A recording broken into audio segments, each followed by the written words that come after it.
Welcome to the Spiritist Companion Podcast. My name is Yuri Castro, and I'm your companion on this journey where we study, reflect, and put the teachings of Spiritism into practice. This is our special segment, Parable Fridays, where every 2 Fridays we explore a parable of Jesus through the illuminating lens of Spiritism.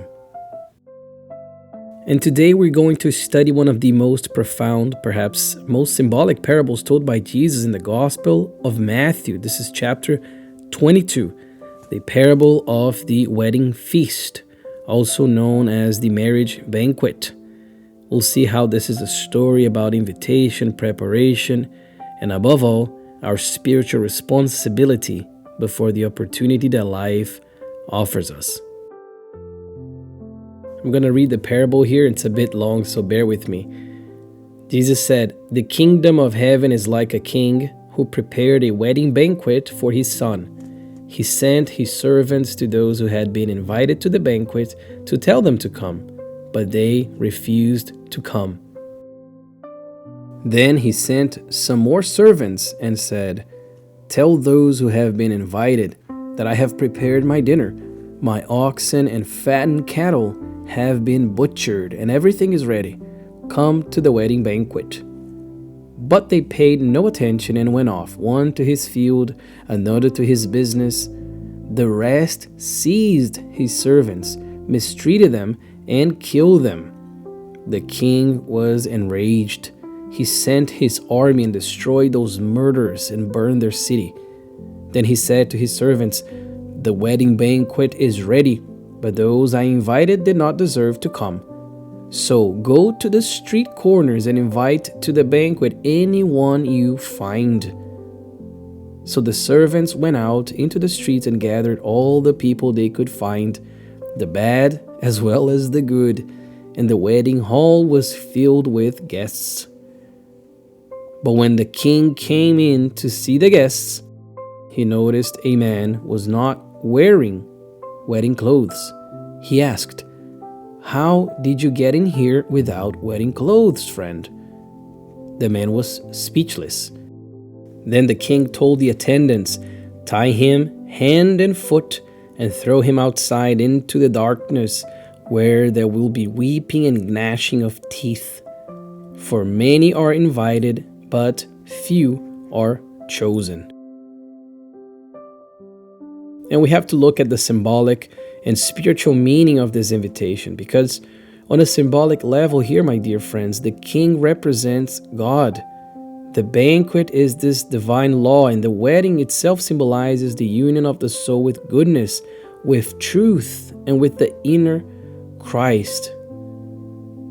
The invitation is the call of the gospel, a call to transformation, moral renewal, and the banquet of the soul. In biblical language, marriage, wedding, and nuptials describe the alliance between humanity and God. Therefore, the wedding feast or the wedding banquet symbolizes this moment of communion between creature and creator. How beautiful. And if we look at the invitations from the king, we're going to see 3 different parts of it. In the first invitation, the king simply sends his servants to call those who were already invited, but they refused to come. It is a call without details, without any explanations, just a first approach. But in the second invitation, the king sends his servants again, and this time he even explains the details of the great event. He describes the feast's menu. But his servants are mistreated, even killed, so we see the ire of the king protecting his servants. Last but not least, in the third invitation, the king tells his servants to go out into the streets and invite everyone. This is important. Rich, poor, wise, ignorant. In the passage, Jesus says good and bad, showing that this message is not limited to one specific culture. Everyone is invited. Even the Master himself says, and this is in Matthew 8, "Many will come from the east and the west." The king sends his servants to invite everyone on the roads, both good and bad. So Jesus revealing this universal, we can call it scope of the gospel. It is no longer a privilege of one nation, but it's a call extended to all humanity. And what about the wedding garment? What is that symbol? Most mysterious part, perhaps, of this parable is the man who entered the feast without wearing the wedding garment. He was invited, yes. He accepted the invitation, yes, he went, but he did not prepare himself for that. The wedding garment is the symbol of, inner purity, of moral transformation that the gospel asks of us. Because it's not enough to accept the Lord's invitation. We must also wear the wedding garment, quote unquote, wedding garment of purity, of goodwill, woven with the luminous threads of work and inner renewal. And bringing this to our reality, we can say that it's not enough just to attend a temple service or church or Spiritist center, listen to lectures and say that we believe in all of that. We must live the gospel, clothing ourselves in charity, forgiveness, and humility. One beautiful aspect of this parable talks about the inner preparation and also saying that there are no favorites in God's kingdom.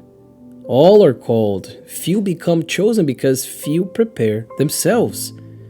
And to be chosen or to be called does not mean to be privileged. It means to be coherent with the call. And a lot of the times, this preparation is not as hard as we believe. We can see that in the Spirit's book, question 909, when Kardec asks whether man can overcome his bad inclinations by his own efforts. And the Spirit will answer by saying yes, and often with little effort. What is lacking is the will. And I think this is such an important and interesting reply. Because with that, we can see that willpower is this key to the wedding garment. It transforms a simple invitation into a living presence at the banquet of light. And we can also think of a practical application of this parable in our daily lives, as we often do in this podcast. So I brought 3 different items here for us to reflect upon. Number 1, accept the invitations to do good even in small gestures. The quote-unquote banquet or the feast does not always come as a great mission. Sometimes, my dear friends, it's a simple request for help, a kind word, a task in the Spiritist center if we attend one, or a moment of compassionate listening to someone in pain. Every opportunity to serve is a divine invitation, so say yes with joy. That's how we take our place at the Lord's table for the so important feast. Number 2, I brought dress yourself spiritually every single day. The wedding garment is made of attitudes, patience, forgiveness, serenity, goodwill, those virtues that we often talk about. So begin each day by asking yourself, how can I be more loving and useful today? That simple question, that small morning reflection is like putting on the wedding garment in a way. It prepares our souls, prepares ourselves to live in harmony with Christ. Number 3, turn daily life into spiritual preparation. Home, at work, during traffic, at relationships, all of them can be and are spiritual classrooms. When conflicts arise, for instance, see them as opportunities to practice humility. When loneliness comes, see it as an invitation to prayer, to self-knowledge, to perhaps join a charitable group. That way, the quote-unquote banquet stops being a distant event and becomes a daily experience where every moment is an invitation to grow and to love. When Jesus says, "Many are called, but few are chosen," he does not speak of exclusion. No, he speaks of responsibility. The invitation is already on the table. The banquet is ready, but the spiritual garment must be woven by each of us, patiently, with faith, and with love. Every act of kindness, every elevated thought, every forgiveness that we offer, my dear friends, is a thread of light in that garment. And when we least expect it, we will be truly ready, not just as guests, but as prepared guests. My final thought is this one. May we respond joyfully to the divine invitation, not only with words, but with attitudes. May the wedding feast remind us of our daily commitment to goodness, to the gospel, and to Christ. Let us remember that the wedding garment is love in action, and each day gives us another chance to stitch one more piece of that luminous robe.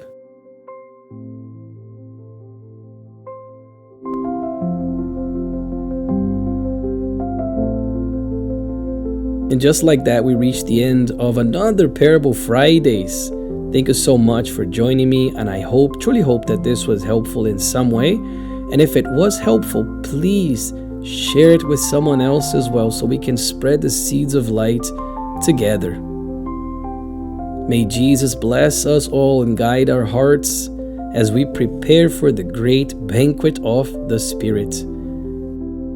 With fraternal love, your Spiritist companion.